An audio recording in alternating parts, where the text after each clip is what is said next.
안녕하십니까. 경영지도사 중소기업 관련 법령입니다. 중소기업 관련 법령이 꽤 많이 있습니다. 10가지가 있죠. 10가지 가지고 이제 공부를 하시겠는데 내용은 어렵지 않습니다. 원래 법에 나와 있는 내용 그대로 시험 문제가 나옵니다. 그래서 보통 지금 밖에 그 책들 나와 있는 거 보게 되면은 여러 가지 법의 이론 또 세세한 시행 규칙의 내용 해가지고 그냥 페이지 잔뜩 불려놨는데 다 필요 없습니다. 법에 나와 있는 내용, 경우에 따라서는 시행령에 나온 내용까지 조금 더 공부하시면 충분합니다. 그래서 세세하게 시행 규칙에 나온 내용까지 공부하실 건 없고 법을 중심으로 해가지고 시행령의 내용 중에서 중요하다고 생각하는 것만 공부하시면 됩니다. 그리고 실제로 이제 10가지 법이 있기 때문에 뭐가 더 중요하냐 하는 건데 사실은 중요한 건 다 중요합니다. 다 중요하지만 그래도 점수 따기 가장 좋은 방법을 해야죠. 우리는 뭐예요? 시험에 나오는 것만 공부하면 되죠. 신화공 학습입니다. 시험에 나오는 거, 또 시험에 잘 나오는 거. 그러니까 법 내용은 꽤 많은데 한 2문제만 나온다. 이런 것들은 뭐예요? 가볍게 공부하고 법 내용은 얼마 안 되는데 많이 나오는 거. 이런 것들을 중점적으로 해야 합니다. 그래서 10가지 법이 있지만 제가 쭉 한번 그걸 따져보니까 제일 가치 있게 볼 수 있는 게 그겁니다. 법은 얼마 안 되지만 많이 나오는 거. 첫 번째 우리가 공부할 중소기업 기본법이 그렇습니다. 원래 법 프린트하면 페이지가 6페이지밖에 안 됩니다. 근데 4문제가 나옵니다. 6페이지인데 4문제. 그래서 중소기업 기본법이 그렇고 그 다음에 또 이제 여성기업 지원에 관한 법률이 있습니다. 그 여성기업 지원에 관한 법률도 법은 4페이지밖에 안 돼요. 프린트하면. 법제처 들어가서 프린트하면 4페이지밖에 안 되는데 2문제가 나옵니다. 굉장히 알토란 같은 내용이죠. 그리고 또 이거 말고 이제 또 중소기업 사업전환 척진에 관한 특별법이 있습니다. 사업전환 척진에 관한 특별법이 있는데 이것도 법은 얼마 안 되는데 4문제가 또 출제가 됩니다. 법은 7페이지인데 또 마지막으로 이제 장애인 기업 활동 촉진법 해가지고 법은 4페이지밖에 안 되는데 2문제가 나옵니다. 이런 것들은 법 내용만, 이것들은 시행령에서도 안 나와요. 거의 법에서만 나옵니다.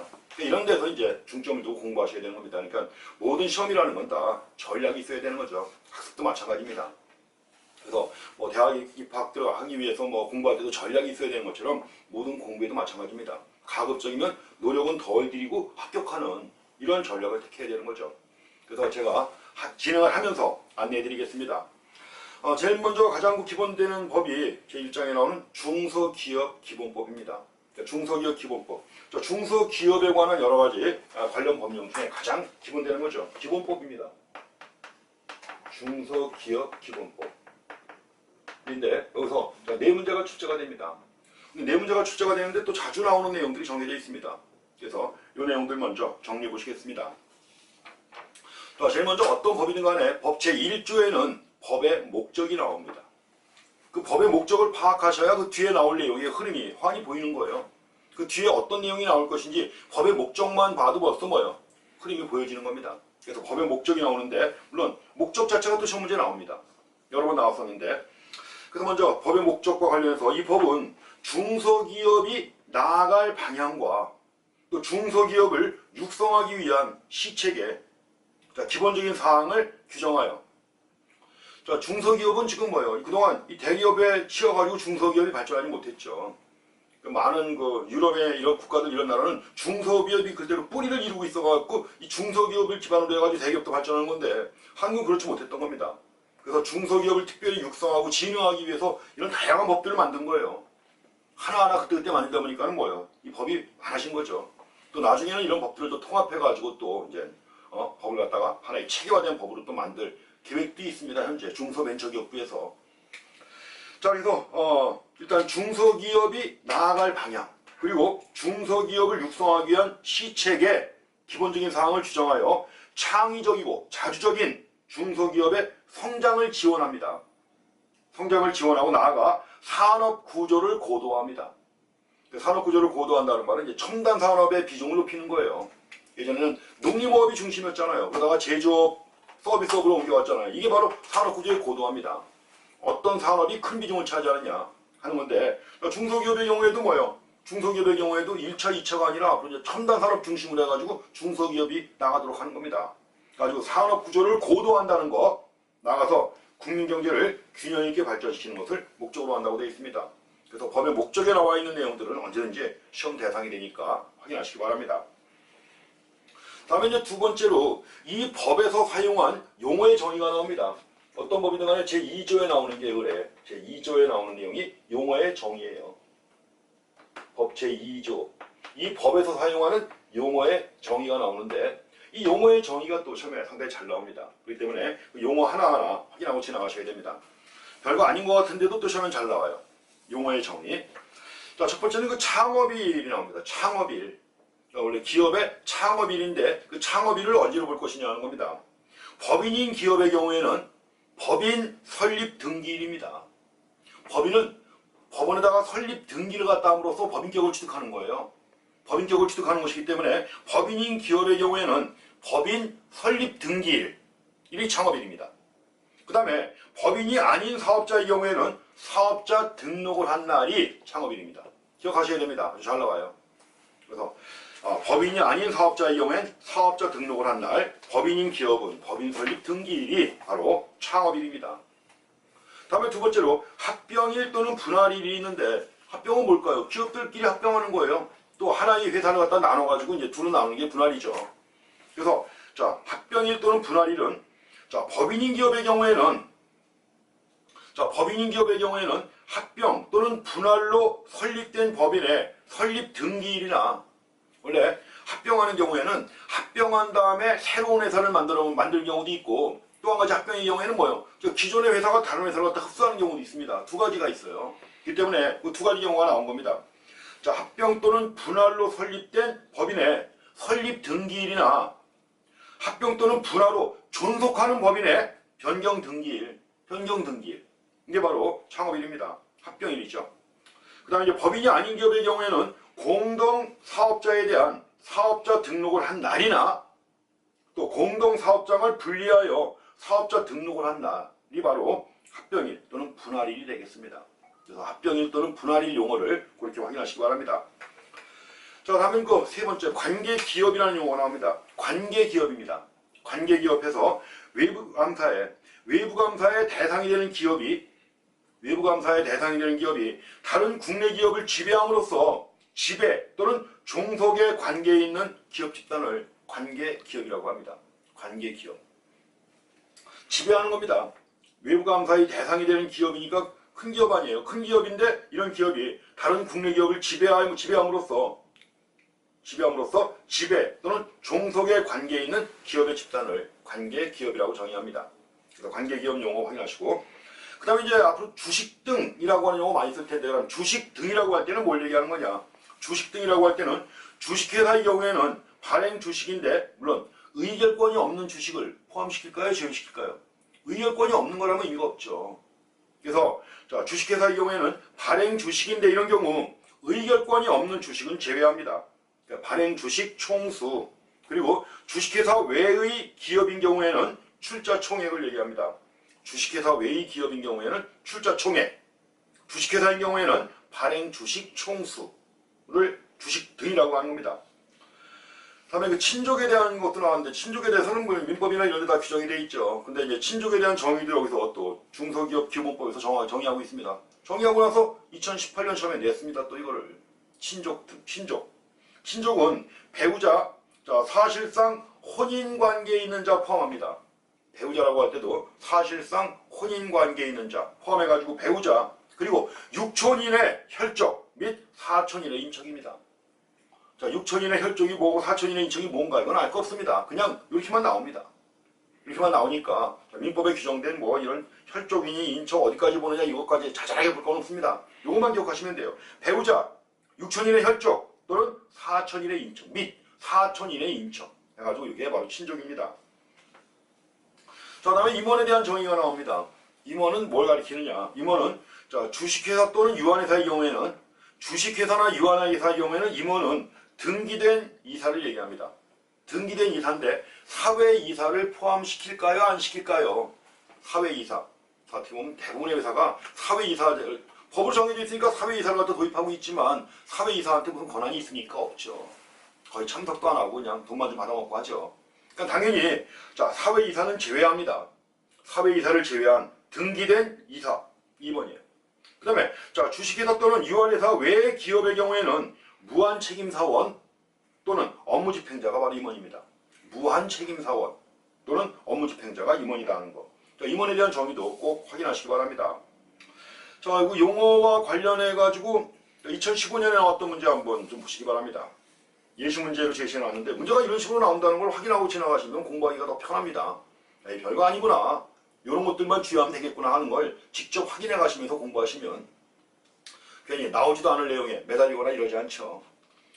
거기에 중소기업기본법상 용어의 뜻으로 옳은 게 뭐냐고 했습니다. 옳은 것이 뭐냐고 했습니다. 1번 법인인 기업의 창업일이란 사업자 등록을 한 날이다. 법인인 경우에는 뭐예요? 법인인 경우는 법인 설립 등기를 해야만 이 창업일이 되는 거죠. 반면에 이제 법인 외 기업의 경우에는 사업자 등록을 한 날이 되는 겁니다. 1번 틀렸죠. 법인인 기업의 창업일은 법인 설립 등기일입니다. 2번 친족이란 배우자 8촌 이내의 혈족 및 6촌 이내의 인척을 말한다고 되어 있는데 틀렸죠. 이게 6촌 이내 혈족 및 4촌 이내 인척입니다. 원래 법에서 시험 문제 잘 나오는 게 숫자가 나올 때 그걸 틀리게 많이 만듭니다. 숫자가 나올 때 틀리게 만들어가지고 틀린 거 고르시오 하는 문제가 참 많이 나옵니다. 근데 여기는 혈족 인척인데 이걸 6촌, 4촌인데 8촌, 6촌 해가지고 나온 겁니다. 자, 어떻게 보면 어처구니 없는 그런 내용이지만 그래도 이렇게 문제가 나옵니다. 틀렸습니다. 자, 3번에 주식 등이란 주식회사의 경우에는 의결권 없는 주식을 포함하여 의결권이 없는 주식을 주식에 포함시킵니까? 아니죠. 의결권 없는 주식은 제외합니다. 의결권이 없는 주식은 제외합니다. 발행 주식의 총수를 말합니다. 자, 의결권 없는 주식은 제외합니다. 4번에 주식회사에서 임원이란 사회이사를 포함해야 안 해요. 안 합니다. 사회이사는 제외합니다. 사회이사를 포함하여 등기된 이사를 말한다고 했는데 사회이사를 제외한 등기된 이사입니다. 5번 주식회사 또는 유한회사 외 기업에서 임원이란 무한책임사원 또는 업무집행자를 말한다. 5번이 맞죠. 이렇게 문제가 나옵니다. 그러니까 자, 용어도 관심 있게 잘 보셔야 되고 이런 식으로 문제가 나오니까 편하게 공부하시면서 접근하시면 됩니다. 다음에 이제 중소기업자의 범위입니다. 중소기업자의 범위. 참 여기서 이제 무지막지하게 많은 내용이 나옵니다. 많은 내용이 나오지만 또 이게 뭐 자주 시험에 나오지는 않지만 그래도 가끔 또 시험에 나옵니다. 자, 이 중소기업 시책의 대상이 되는 게 중소기업자인데 그러면 중소기업자를 어디까지로 볼 것이냐 하는 겁니다. 어디까지로 볼 것이냐. 이게 최근에 좀 바뀌었습니다. 내용이 개정됐어요. 왜냐면 과거에는 종업원 몇 명 이하 뭐 이런 식으로 했던 건데 최근에 개정이 돼가지고 지금은 평균 매출액 가지고 합니다.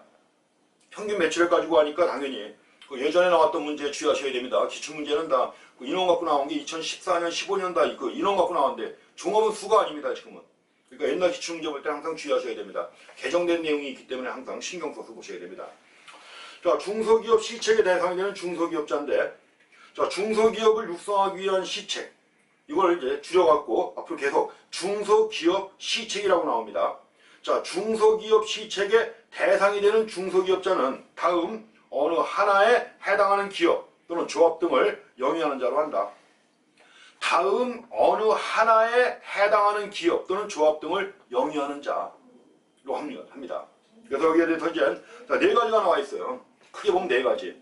그래서 크게 보면 네 가지 해가지고 예컨대 첫 번째는 다음의 요건을 모두 갖추고 영리를 목적으로 사업을 하는 기업이 있고 또 두 번째로는 자, 사회적 기업이 있습니다. 그 사회적 기업 중에서 대통령령으로 정하는 사회적 기업. 그래서 이제 사회적 기업 중에서 영리를 주된 목적으로 하지 않는 자, 사회적 기업. 이것도 역시 중소기업자입니다. 그 다음에 협동조합 연합회, 사회적 협동조합, 또 사회적 협동조합 연합회 중 대통령령으로 정하는 자.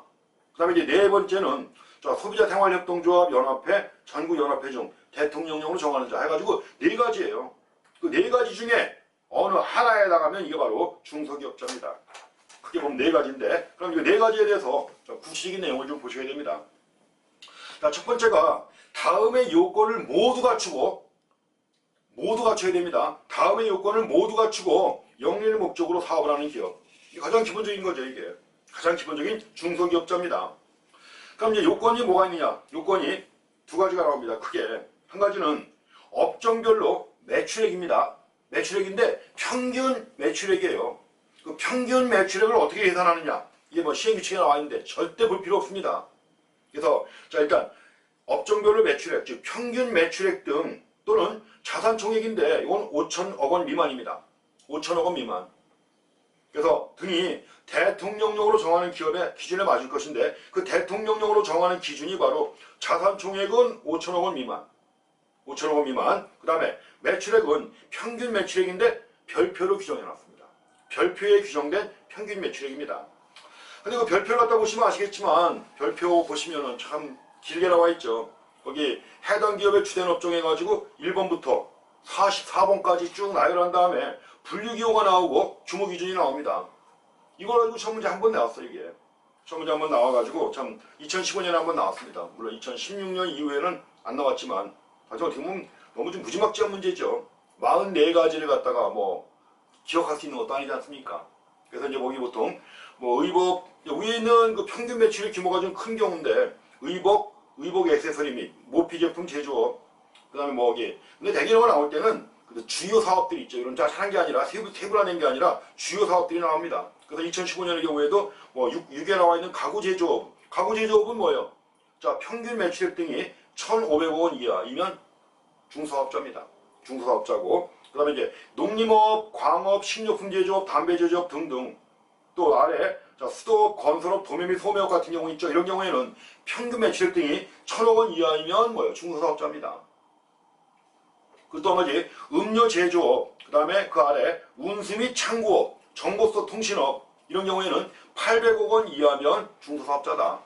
그리고 그 아래 뭐 전문 과학 및 기술 서비스업, 그 다음에 뭐 사업시설 관리, 사업 지원 및 임대 서비스업이라든가 이런 것들은 뭐예요? 평균 매출액 등이 600억 원 이하면 중소사업자입니다.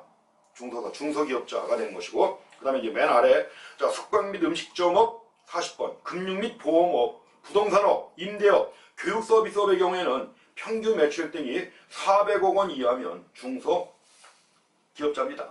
이렇게 해가지고 이제 정의가 나오는데, 먼저 관심 있을 때 한번 읽어보시고, 근데 너무 세분화된 건 보지 마시고, 우리가 통상적으로 많이 언급하는 업종이 있죠. 그것들을 중심으로 해가지고 한번 구분해 보시기 바랍니다. 어쨌든 간에 1,500억 원 이하, 1,000억 원 이하, 800억 원 이하, 600억 원 이하, 400억 원 이하 요거는 좀 확인하셔야 됩니다. 그래가지고 자, 첫 번째 요건이고 하나 더 잠깐 말씀드리면 두 번째는 뭐죠? 지분 소유나 출자 관계 등 소유와 경영의 실질적인 독립성이 다음에 어느 하나에 해당하지 아니하는 기업일 것. 이 시행령에 나온 겁니다. 그러니까 거기 기업, 니은, 디귿 세 개가 나왔는데 여기에 해당하면 중소기업자가 아니에요. 여기에 해당하지 않아야 하는 겁니다. 그래서 먼저 독점 규제 및 공정거래에 관한 법률에 따른 상호 출자 제한 기업 집단에 속하는 회사 또는 공시대상 기업 집단에 소속 회사로 편입, 통지된 것으로 보는 회사 중 상호 출자 제한 기업 집단에 속하는 회사. 자, 상호 출자 제한 기업 집단에 속하는 회사. 이거 보통 뭐예요? 대기업이죠. 그 다음에 자산 총액이 5천억 원 이상인 법인이 5천억 원 이상입니다. 5천억 원 이상인 법인인데 외국 법인은 포함하되 비영리 법인은 제외합니다. 이 주식 등의 100분의 30 이상을 직접적 또는 간접적으로 소유한 경우로서 최다 출자자인 기업은 제외합니다. 그리고 관계기업에 속하는 기업의 경우에는 평균 매출액 등이 별표 1의 기준에 맞지 아니하는 기업 이런 경우에 이제 제외하는 겁니다. 그래서 여기에 해당하지 아니하는 기업일 때 중소기업자입니다. 중소기업자 두 번째는 이제 사회적 기업 중에서 대통령령으로 정하는 사회적 기업인데 대통령령으로 정하는 사회적 기업이 영리를 주된 목적으로 하지 않는 사회적 기업을 얘기하는 겁니다. 그래서 중소기업자 두 번째 뭐예요? 두 번째는 자, 사회적 기업 중에서 영리를 주된 목적으로 하지 않는 사회적 기업을 역시 중소기업자의 범위에 포함을 시킵니다. 그 다음에 세 번째가 나오는데 세 번째는 협동조합연합회, 사회적 협동조합, 또 사회적 협동조합 연합회 중 대통령령으로 정하는 자. 자, 대통령령으로 정하는 자가 무엇인가 하는 것을 사실 거기까지 보실 필요는 없습니다. 이렇게만 보시면 되겠고. 그 다음에 자, 소비자 생활협동조합 연합회, 전국연합회 중 대통령령으로 정하는 자. 해가지고 자, 중소기업자의 범위 해가지고 네 가지 확인하시기 바랍니다.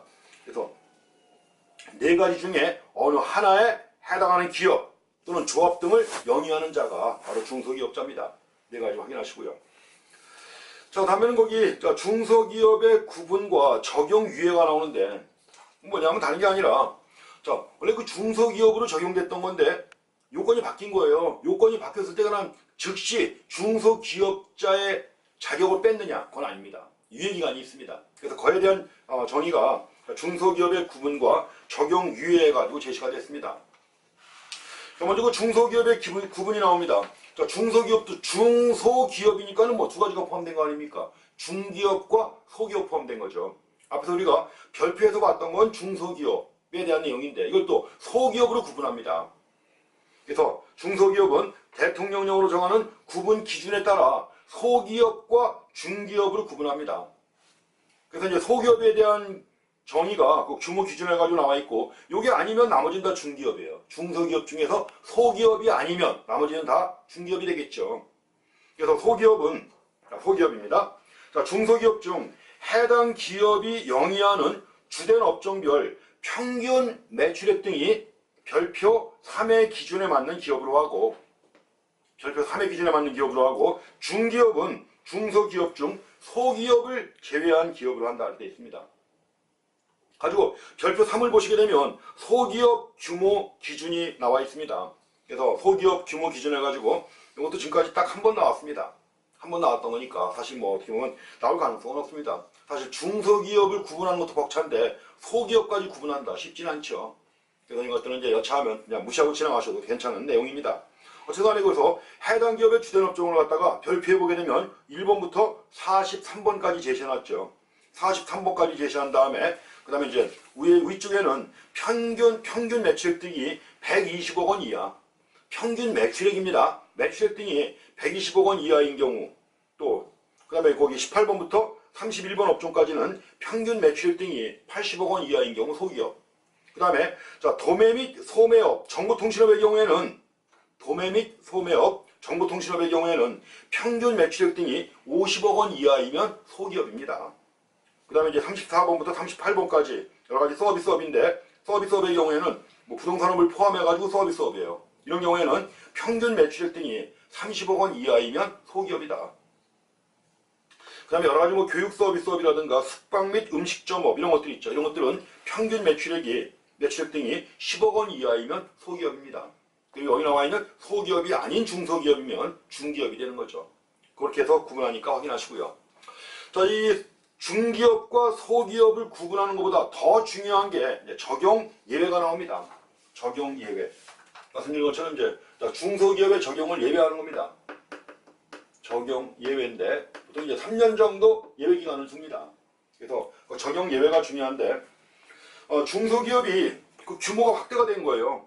지금까지는 중소기업의 범위에 맞아가지고 중소기업자로 지정이 돼가지고 여러 가지 정부 혜택을 받았는데 중소기업이 그 규모의 확대 등으로 중소기업에 해당하지 아니하게 된 경우 그 사유가 발생한 연도에 다음 연도부터 3년간입니다. 3년간은 중소기업으로 본다.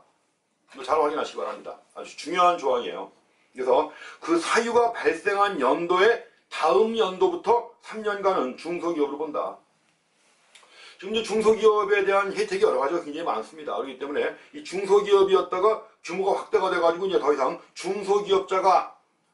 중소기업자의 범위에 포함되지 않게 된 경우 있잖아요. 그 많은 혜택이 없어지니까 기업을 분할하고 쪼개가지고 중소기업 지위를 계속 유지하려고 하는 이게 최근의 추세 아닙니까? 그래서 그런 추세가 있기 때문에 3년간은 중소기업으로 본다고 하는 적용 유예 기간을 둔 겁니다. 적용 예외 또는 유예 3년간입니다. 그 다음 해부터 3년간. 근데 자 거기 다만 두 번째가 중요합니다. 다만 중소기업 외의 기업과 합병하거나 중소기업이 중소기업 외 기업과 합병하거나 다음 중 어느 하나의 사유로 중소기업에 해당하지 아니하게 된 경우에는 그러하지 아니하다. 유예 제외입니다. 유예 제외. 그래서 먼저 첫 번째로 중소기업이 중소기업으로 보는 기간, 유예기간 3년입니다. 유예기간 3년인데 중소기업으로 보는 기간 중에 있는 기업을 흡수합병한 거예요.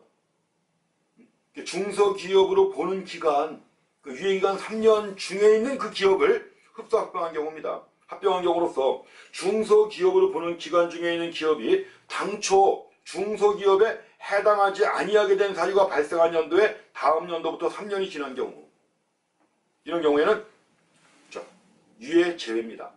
다음에 두 번째, 니은에 중소기업이 상호 출자 제한 기업 집단에 속하는 회사.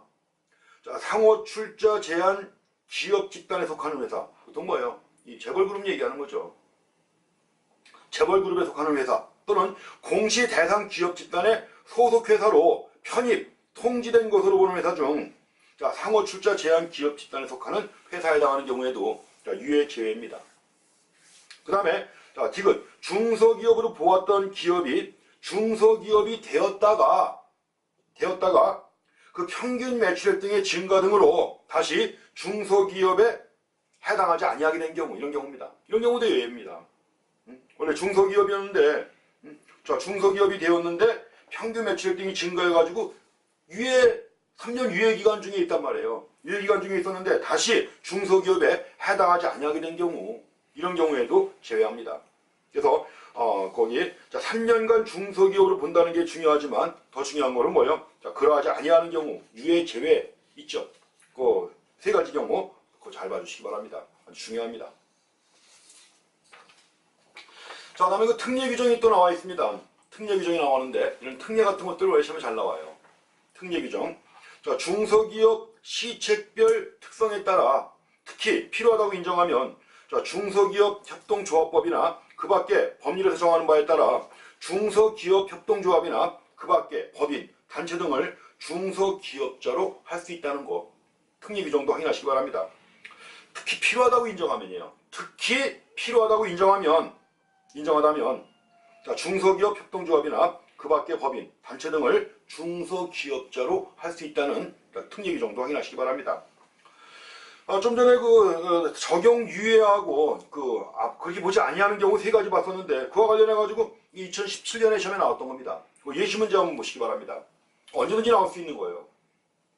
뭐 비록 중소기업 기본법에서 네 문제가 나온다고 하더라도 그 중에 가장 중요한 내용 중에 하나입니다. 자, 중소기업 기본법상 유예기간이 적용되어 중소기업으로 보는 경우에 해당하는 것이 뭐냐고 했습니다. 자, 유예기간이 적용되어 중소기업으로 보는 경우 아까 3년이라고 그랬죠. 다음 연도부터 3년 그겁니다. 자, 3년이라는 숫자 주의하시고요.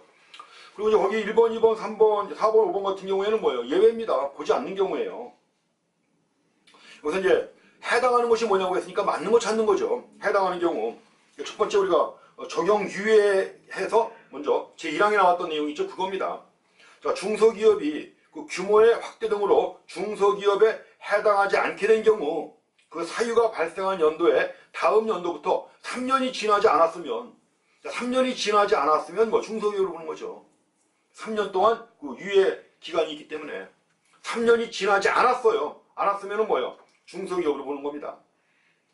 그리고 이제 여기 1번 자, 중소기업이 중소기업 외 기업과 합병함으로 인하여 중소기업에 해당하지 않게 된 경우 그 사유가 발생한 연도에 다음 연도부터 3년이 지나지 않은 경우 이런 경우에는 적용하지 않는 경우죠. 유예 제외입니다. 유예 제외. 그 다음에 또 자, 중소기업이 중소기업 유예기간 중에 있는 기업을 흡수합병한 겁니다. 그렇게 함으로써 흡수합병된 기업이 당초 중소기업에 해당하지 아니하게 된 사유가 발생한 연도에 다음 연도부터 3년이 지난 경우 3년이 지난 경우는 뭐예요? 역시 유예 제외입니다. 자, 3년이 지난 경우 역시 자, 유예 제외죠. 그 다음에 우리 4번도 마찬가지입니다. 유예 제외죠. 중소기업 유예기간 중에 있던 기업이 중소기업이 되었다가 그 평균 매출액의 증가 등으로 다시 중소기업에 해당하지 아니하게 된 경우도 유예 제외입니다. 이렇게 갖고 확인하시고 맞는 것은 3번입니다. 굉장히 중요하게 잘 나오는 내용 중에 하나입니다.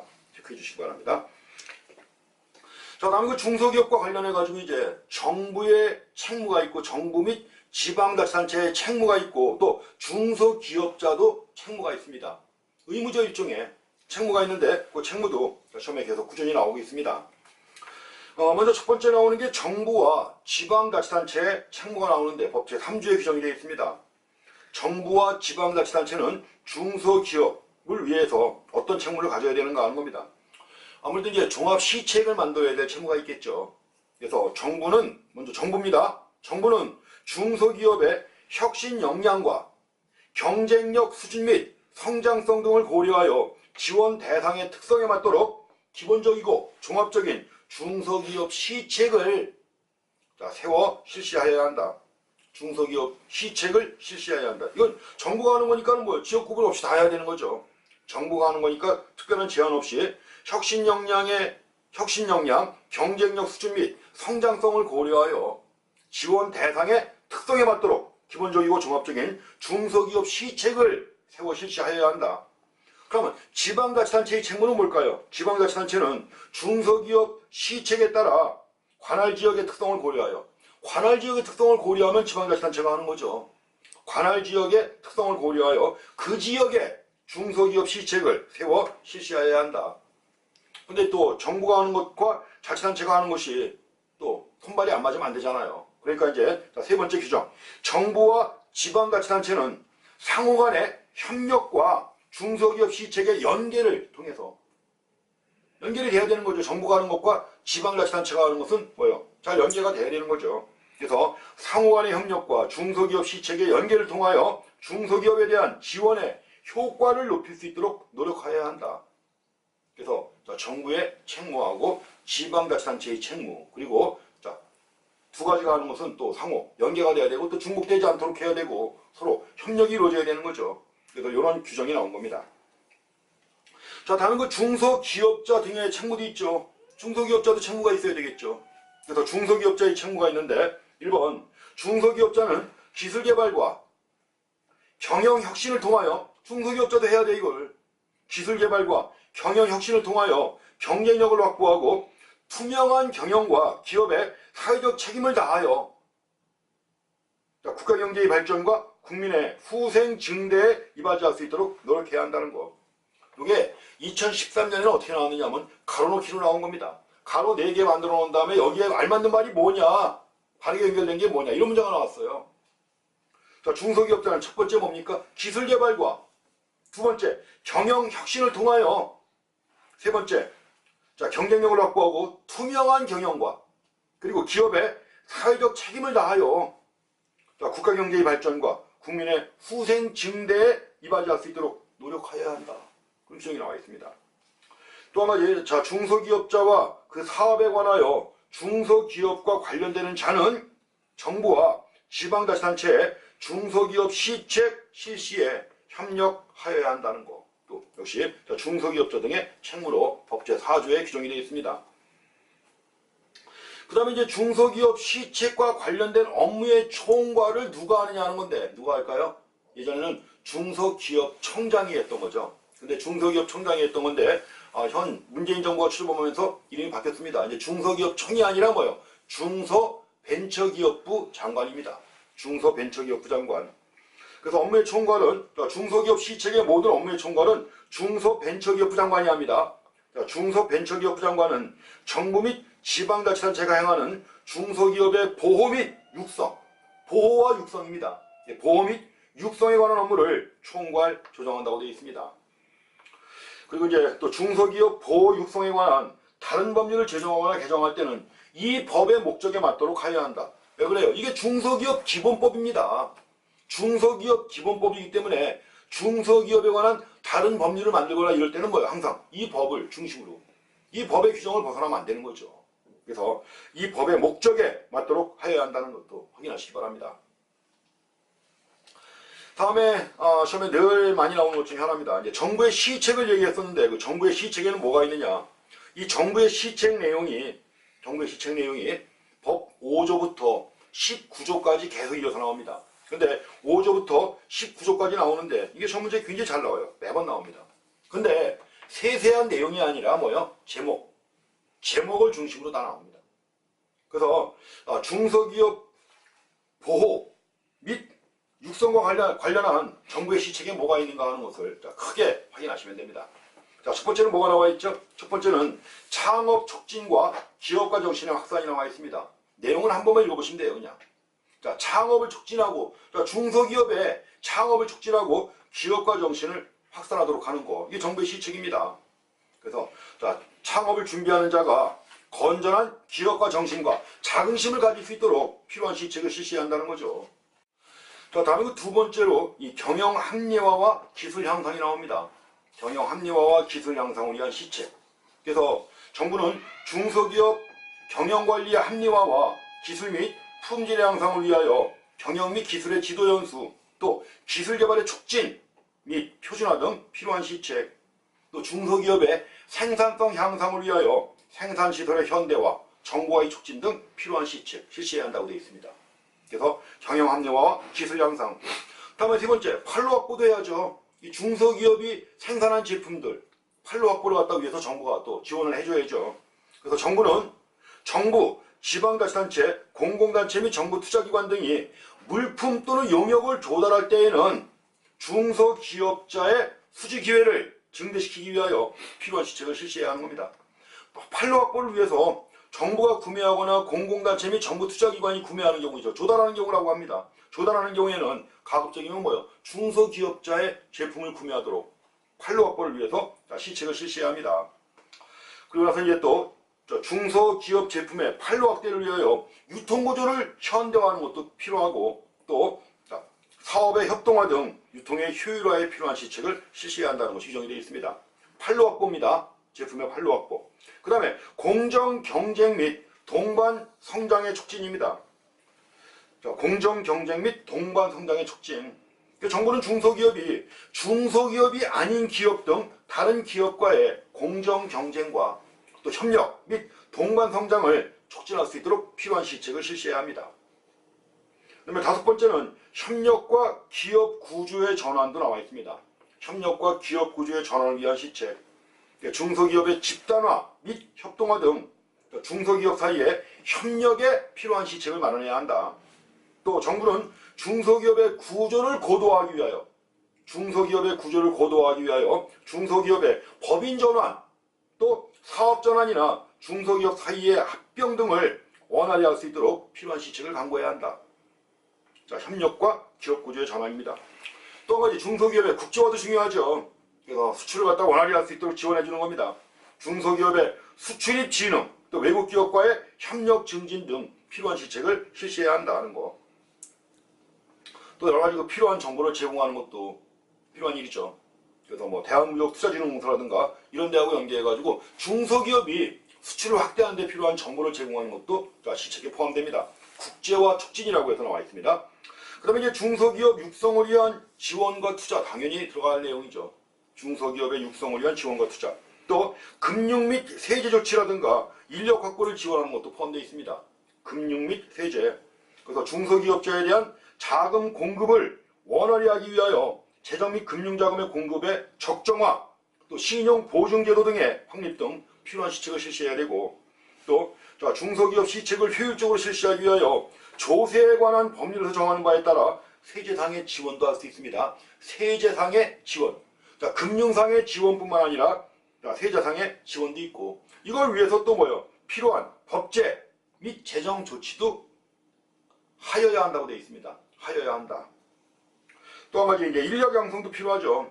사실 중소기업이 처한 가장 큰 문제가 자금이 아닙니다. 인력을 확보하는 거예요. 그러니까 유능한 인력을 확보해가지고 일시키면 좀 이따가 대기업이 채갑니다. 그러니까 유능한 인력을 확보하는 게 중요하기 때문에 인력 양성 및 공급, 또 근로 환경 개선과 복지 수준의 향상, 또 중소기업에 대한 인식 개선 등 필요한 시책도 필요합니다. 자, 시책에 포함된 내용입니다. 그리고 이제 9번에 사업 영역의 보호, 공제 제도 확립, 또 조직화에 관한 시책이 나옵니다. 그래서 이제 9가지로 이제 요약된 거예요. 그래서 이제 9번째 나와 있는 중소기업의 사업 영역. 그 사업 영역이 중소기업 규모로 경영하는 것이 적정한 분야에서 원활히 확보될 수 있도록 필요한 시책을 실시해야 한다. 하고 있죠, 이것도. 중소기업의 사업 영역을 제한해가지고 대기업이 들어오지 못하게 하고 있잖아요. 또, 이 공제제도 확립에 필요한 시책도 나와 있습니다. 공제제도. 그 다음에 또 중소기업 협동조합 등의 단체를 조직할 수 있도록 촉진하고, 또 운영의 합리화를 위하여 필요한 시책을 실시해야 한다는 것도 규정이 되어 있습니다. 또 특히 소기업에 대하여 그 경영의 개선과 발전을 위하여 필요한 시책을 실시하여야 한다고 되어 있고요. 마지막으로 지방에 있는 중소기업을 육성하고,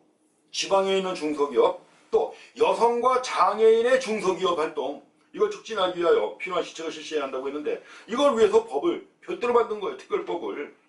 그래서 우리가 보는 10가지 법률 중에 여성 그리고 장애인의 중소기업 활동을 촉진하기 위한 특별법이 또 포함되어 있습니다. 거기서도 시험 문제가 나오죠.